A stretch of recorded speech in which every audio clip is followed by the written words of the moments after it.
Bonjour, la Minute du CCC est une nouvelle fois consacrée à l'évolution du dispositif d'activité partielle car les textes en attente de publication sont résolument tournés vers la relance de l'activité et la sécurisation de l'emploi.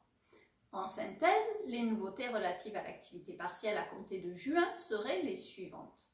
Tout d'abord, les secteurs d'activité faisant l'objet de restrictions particulières en raison de la crise sanitaire, ce sont les activités de tourisme, d'hôtellerie, de restauration, le sport ou la culture, continueront de bénéficier, a priori jusqu'en septembre, du dispositif de chômage partiel renforcé.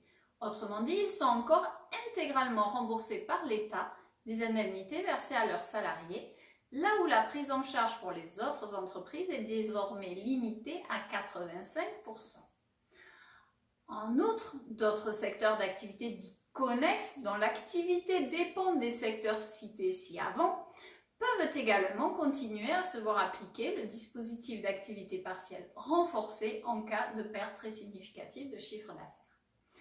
Enfin, le régime d'activité partielle devrait pouvoir être différencié à compter du 1er juillet 2020 en fonction des secteurs d'activité.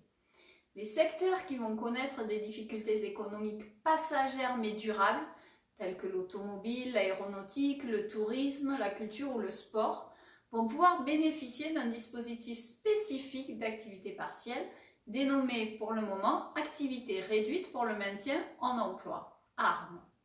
En bref, dans le cadre d'un accord collectif, les entreprises qui s'engageront à ne pas supprimer d'emplois et à améliorer les compétences pourront réduire l'activité d'une partie de leurs salariés, la perte des revenus subis par les intéressés étant compensée en partie par l'État dans des conditions qui restent à définir. Il faut néanmoins attendre la publication du décret qui doit notamment définir le contenu de ces accords sur les questions de durée d'application, d'activité de salariés concernés, de réduction d'horaires et d'engagement à prendre pour les conclure. L'accord devra être transmis à la directe pour homologation.